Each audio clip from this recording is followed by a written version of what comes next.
Como les decía, la presentación tiene dos partes. Entonces, acá tenemos ya la parte de la generación de dashboards dinámicos, cómo presentamos toda esta información y los resultados que hemos obtenido, que es sumamente importante. Entonces, acá abro este paréntesis, o no un paréntesis, vamos a decir algo que va muy de la mano con eso. Bajo la crisis se ha planteado un gran desafío en materia de modelación macroeconómica, obviamente por el escenario de alta incertidumbre en que nos estamos desenvolviendo. Entonces, desde la óptica de los bancos centrales, la crisis ha puesto de manifiesto esa necesidad continua de identificar información granular, desagregada y oportuna, justamente con el propósito de rastrear el comportamiento de las principales directrices de la economía. Entonces, la literatura reciente plantea que incluso las técnicas econométricas más sofisticadas han presentado problemas para lidiar con los desafíos concernientes a la obtención de pronósticos acertados, o sea, para minimizar los errores de pronósticos bajo un escenario tan complejo, no lineal y de alta incertidumbre, como les señalaba. Entonces, en ese sentido, vamos a decir que dada la celeridad con que se deben tomar las decisiones bajo este escenario, los ejercicios de nowcasting y las proyecciones de corto plazo, basadas en modelos de aprendizaje computacional, han adoptado cada vez mayor preponderancia. No digo que sean las que vienen a salvar el día, pero sí han ayudado bastante. Entonces, nosotros hemos visto en el transcurso del taller diversas fuentes de información de alta frecuencia y también hemos visto cómo tratar esta información en base a técnicas de aprendizaje computacional, tanto para datos estructurados como no estructurados. Ahora bien, ¿cómo presentamos tanta información? En ese sentido, se ha extendido tanto a nivel de la banca central como en otros organismos públicos y privados, la utilización de dashboards dinámicos, que más tarde con Juan van a ver cómo pueden prepararlo. Conmigo vamos a hacer un tour de cómo nosotros lo planteamos para que fuese, vamos a decir, lo más amigable posible y autoexplicable, por decirlo de esa manera. Entonces, esa parte del tratamiento de esa gran cantidad de información resulta un elemento crucial. O sea, yo no hago nada con tener tanta información sin saber cómo presentarla, o cómo, vamos a decir, sacar lo más importante de ella. Eh, Obviamente, tratando de evitar errores de interpretación y transmitir un mensaje de la manera más clara y transparente posible a los agentes económicos. Asimismo, el tema del balance de riesgos amerita el uso de dicha información que se considera relevante para los procesos de toma de decisiones, como les decía, que van desde la organización de un proceso de logística de la vacunación hasta las decisiones de política monetaria. Entonces, acá les pongo este capture de nuestro dashboard dinámico, que por el momento tiene el título Rastreando el impacto macroeconómico del COVID-19 en tiempo real, y lo estamos elaborando desde junio del 2020. Básicamente, la idea nos surge justamente porque teníamos toda esta información, estos indicadores, resultados de modelos, etcétera, y la idea era presentar todo de la forma más clara y comprensible. Entonces, como les dije en la tarde, ustedes van a ver cómo pueden construir este tipo de herramientas. Básicamente ahora mismo lo que haré es mostrarles cómo convergen muchas de las cosas que vimos en el transcurso del taller en un producto como este. Entonces, se los comparto ahora mismo. Entonces, acá, nosotros lo que hicimos fue generar, como les decía, este entregable, por llamarlo de esa manera, para pasar al staff de nuestro departamento y para distribuirlo, de manera que se tuviese toda esta información con la que nosotros estábamos trabajando.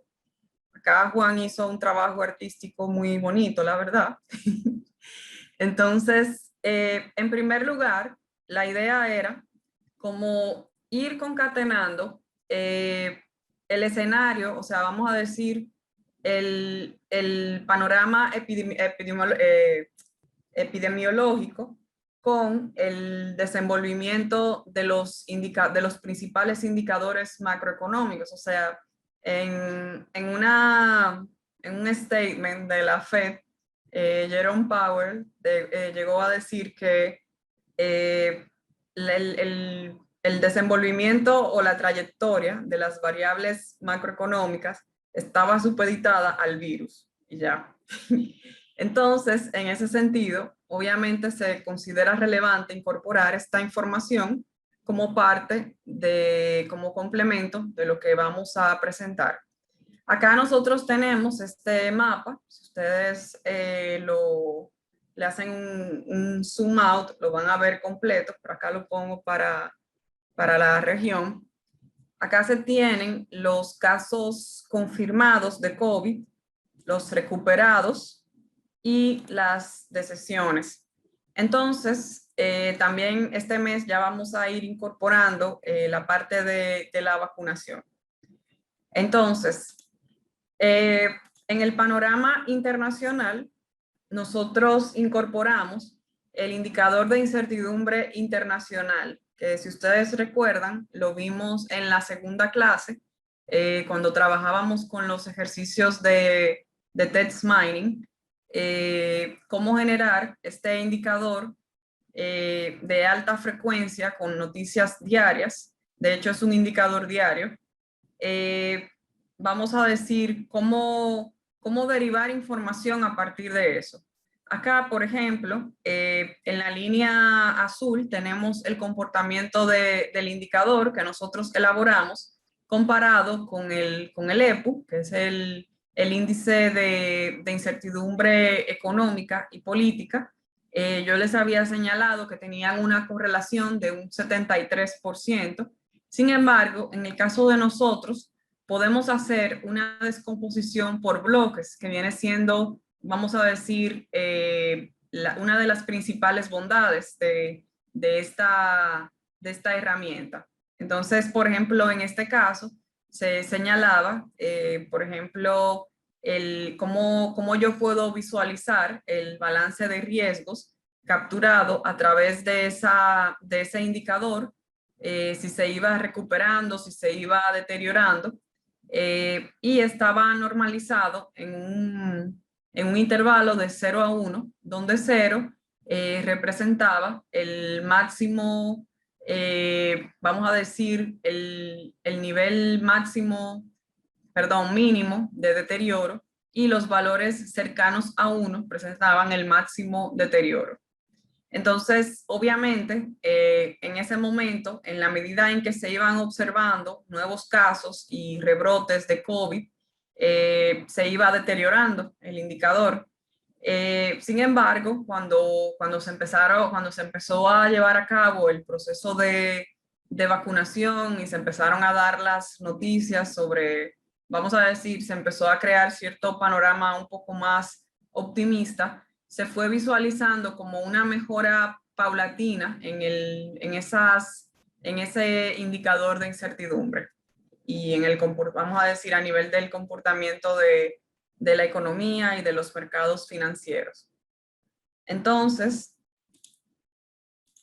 acá nosotros tenemos también estos indicadores, los hacemos en el área, que son, vamos a decir, proyecciones para la zona euro. de la actividad económica. Y la idea viene siendo concatenar esas proyecciones con otras variables que permiten caracterizar probablemente ya sea la reactivación o contracción. Por ejemplo, en ese sentido, han resultado sumamente relevantes e informativos los reportes de movilidad de COVID de Google, que de hecho yo se los mostramos el primer día, acá están. Y acá presentamos en el panel izquierdo cómo evolucionaban los casos confirmados de COVID para los países que nosotros seleccionamos: Alemania, España, Francia, Italia y Finlandia. Y acá, del lado derecho, estas son las proyecciones que nosotros generamos del índice de producción industrial para cada uno de estos países en ese momento. Entonces, básicamente, el mismo ejercicio de caracterización lo hicimos con Estados Unidos, mostrando, obviamente, cómo iba evolucionando el virus en términos de casos confirmados, recuperados, de las muertes, concatenándolo con el Google Mobility Report y el índice de sentimiento del consumidor, tanto para el caso de Estados Unidos como a nivel global. Entonces, como les decía, en ese momento la FED había dicho en varias ocasiones que la trayectoria de la economía estaba supeditada al virus, así, plano y simple. Entonces, en ese momento se mostraba un deterioro en los índices de sentimiento del consumidor, o sea, manteniéndose todavía en terreno negativo. Ahora mismo presentan, vamos a decir, ya un poco más de recuperación. Y obviamente en ese caso las expectativas estaban influenciadas por otros temas, como por ejemplo la celebración de elecciones presidenciales que se visualizaban en el indicador, y una ligera desaceleración de la dinámica económica en Estados Unidos, que se observó durante el tercer trimestre de ese año. Este dashboard es el que teníamos para Q3 2020. Entonces, además de caracterizar, vamos a decir, el escenario, se hacen los ejercicios de Nowcast y de las proyecciones de corto plazo, tomando en cuenta determinados supuestos que nos permiten, vamos a decir, establecer en cierta medida por qué, o sea, estos supuestos obviamente son variables que entran en esos modelos. Dicho sea de paso, esos resultados de los ejercicios de Nowcast y las proyecciones de corto plazo vienen, se generan con los modelos, o sea, con muchos de los modelos que nosotros les estuvimos mostrando, por ejemplo, VSTS, redes neuronales, regresiones Lazo, y principalmente esos nosotros utilizamos para este tipo de ejercicios. Entonces, acá nosotros básicamente nuestra intención era evaluar el crecimiento en términos del índice de producción industrial, la inflación y el desempleo. Acá, por ejemplo, dicho sea de paso, estos modelos nosotros los fuimos evaluando y la verdad que tenían un poder predictivo genial, no por ser de nosotros, pero la verdad que sí, que proporcionaron mucha información en ese sentido. Y es increíble la cantidad de información que yo puedo, vamos a decir, considerar. Por ejemplo, acá yo tengo información sobre la actividad de transporte a nivel de diferentes medios, por ejemplo, vehículos, autobuses, trenes, aviones, ventas, retail sales, mayoristas, ventas de apparel, y en tiendas, vamos a decir, en otro tipo de tiendas. Y el tema del desempleo, que por ejemplo yo lo puedo visualizar a nivel de diferentes demarcaciones, por ejemplo en New Jersey, en Nueva York, en diferentes estados, o sea, y también los claims for unemployment. Acá, estas variables, una gran parte de ellas fueron seleccionadas considerando el enfoque propuesto por Koopman y Onarante del European Central Bank, que justamente proponen cómo proyectar este tipo de variables utilizando una base de datos que contempla aproximadamente como 60 variables para cada una de estas, para la inflación, el desempleo y el IPI. ¿Okay? Entonces, luego tenemos, obviamente, el entorno local, el entorno doméstico. Acá nosotros, al igual que en los otros casos, lo que tratamos es de enfocarnos en cómo se visualizaban en cada momento las restricciones de movilidad, así como también el tipo de estímulo que estaban brindando las autoridades, vamos a decir en términos generales, a distintos sectores productivos, principalmente a las micro, pequeñas y medianas empresas, que en nuestro caso representan un 98% del tejido industrial y tienen un aporte de aproximadamente 38.9% del Producto Interno Bruto. Y obviamente, como les señalaba en una ocasión, me parece, que eso permitía establecer cómo se iba dando una reestructuración en los modelos de comercio, que de hecho fue lo que vino, vamos a decir, a tratar, a lograr que se recuperaran esos negocios. O sea, si no hubiesen hecho como esa reestructuración, ¿a qué me refiero con esto? Bueno, ustedes saben que, bueno, antes uno iba a hacer sus compras, lo que sea, sin ningún miedo, sin temor de contagiarse, o sea, en la época prepandemia, salía sin restricción.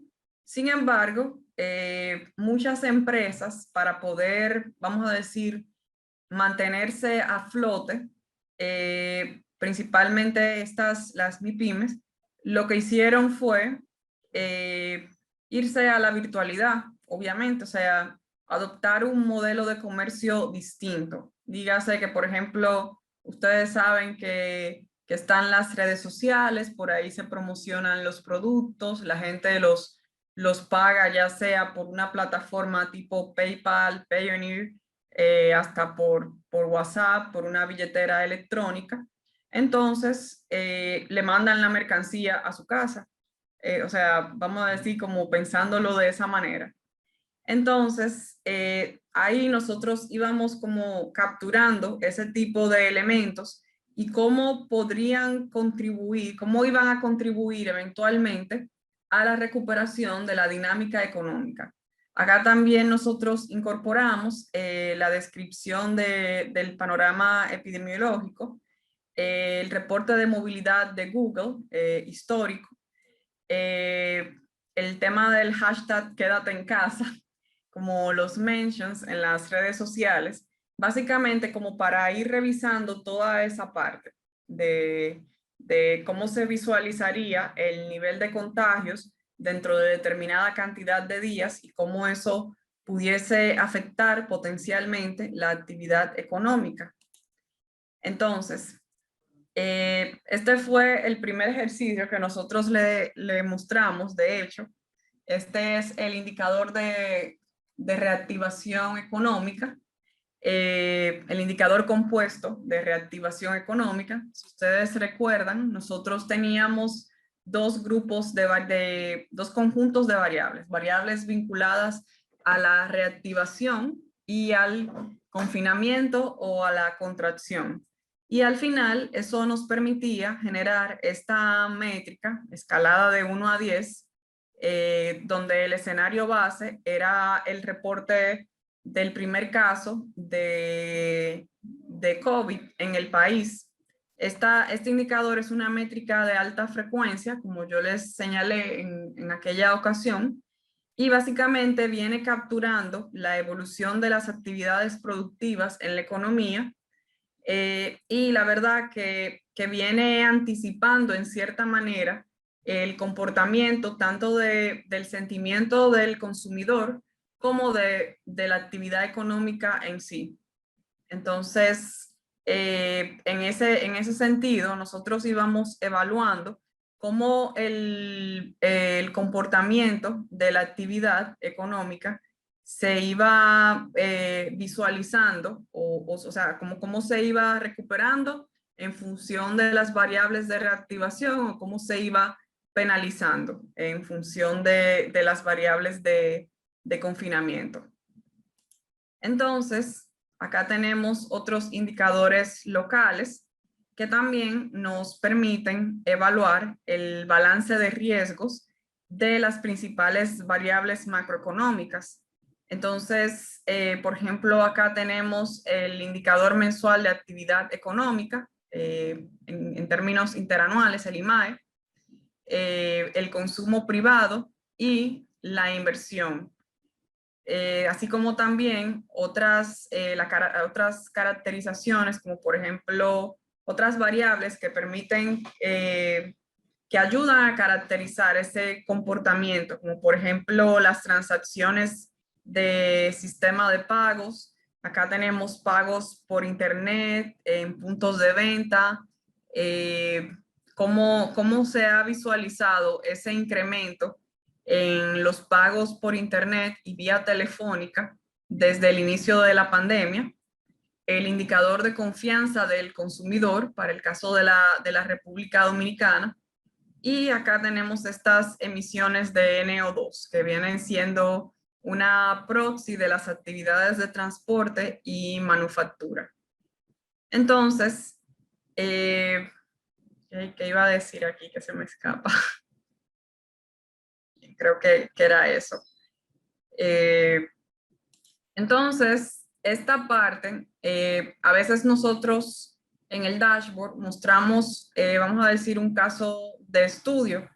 En ese momento era el tema de la credibilidad de la política monetaria, básicamente vinculada a que fue algo que vimos también en el taller, a los comunicados de política monetaria emitidos por el Banco Central desde enero del 2012, cuando inició el régimen de metas de inflación, y eso vimos que se hacía en base a algoritmos de text mining, o sea, tratando de identificar los comunicados más optimistas y los que se vinculaban a un balance de riesgos, digamos, más negativos. Acá también presentábamos la simulación de la inflación IPC, que estaba totalmente en línea con la tónica de esos comunicados, y el nivel de entropía de las expectativas inflacionarias, que se interpretaban como el grado de divergencia o equivocación entre los valores observados y esperados de la inflación para determinado periodo. Finalmente, acá nosotros teníamos este indicador de incertidumbre del mercado laboral, que procede de un periódico nacional. Vamos a decir, todas las noticias que se vinculan a esta parte se mapean en este indicador y se tratan de concatenar con la tasa de desempleo. Obviamente viene siendo muy adelantada a esta parte porque esa información procede de noticias que se generan de manera diaria, mientras que obviamente tenemos que la tasa de desempleo se computa por el Departamento de Cuentas Nacionales del Banco Central y eso se hace ya en base a otro tipo de levantamientos. Entonces, acá nosotros también, en este no está, incorporamos información concerniente al sector turismo, que como les decía, es sumamente relevante para nuestra economía. Por ejemplo, ahí nosotros ponemos la afluencia de turistas por los destinos, por los países que históricamente han presentado mayor flujo hacia el país. Antes eran Estados Unidos, Canadá, Alemania. Ahora mismo ya se distorsiona un poco el escenario. Entonces, y obviamente, cómo se visualiza eso a a nivel desagregado, o sea, en cada provincia del país. Y estas variables relacionadas a tendencias de empleo, por ejemplo, búsquedas de perfil, o sea, en LinkedIn, cómo capacitarse para un empleo, busco empleo en tal provincia, hay o sea, búsqueda de empleos en diferentes bolsas y cómo capacitarse para ellos. Entonces, acá la observación que les dije ahorita que se me escapaba, pero ya la recordé, es que realmente esto ha sido todo un proceso de ir trabajando, tratando de reformular el sistema de pronósticos de la División de Investigación Económica, considerando, como les decía, el escenario de alta incertidumbre. Nosotros hemos tenido que ir incorporando cada vez nuevos modelos que nos permitan tener no solamente que nos permitan no solamente minimizar el error de pronóstico, sino también anticipar posibles puntos de giro. Y creo que ahí, modestia aparte, hemos logrado un buen trabajo. Por ejemplo, el mes pasado, nosotros, el indicador mensual de actividad económica, eh, ya ahí estábamos en marzo, la pandemia, o sea, inició en marzo acá. Entonces, ahí teníamos ya el primer desafío porque se iba a visualizar el primer, vamos a decir, problema con el efecto estadístico y los modelos lograron hacer una muy buena proyección, o sea, proyectaron un crecimiento interanual de un 10% y el valor observado fue de 10,66%. O sea, que en verdad fue, y así, o sea, con los otros indicadores también, que la verdad fueron proyecciones muy buenas cuando nos sentamos a evaluar el sistema.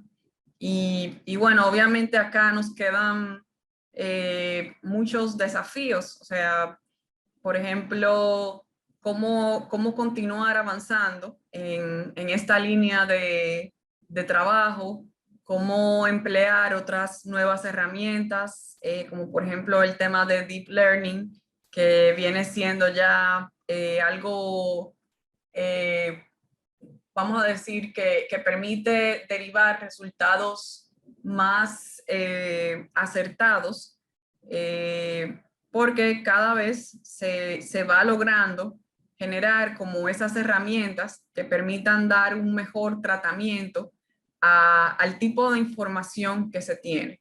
Entonces, ese viene siendo un gran desafío para nosotros. Y obviamente, ¿qué vamos a hacer con, con toda la información que tenemos? ¿Cómo la vamos a utilizar? ¿Qué preguntas de investigación resultan relevantes para nosotros y cómo las podemos responder haciendo uso de esa información? O sea, ese viene siendo básicamente un gran desafío ahora mismo a nivel del área de estudios de Dominicana. Y bueno, hasta aquí estaría llegando mi presentación por el día de hoy. Y nada, ha sido la verdad que un gran placer poder compartir con ustedes toda esta experiencia y sinceramente espero que haya sido de gran provecho para todos. Gracias. Muchas gracias a usted, Lisette. La verdad que el placer ha sido nuestro en tener una instructora de su nivel en un curso así tan interesante. Muchas gracias.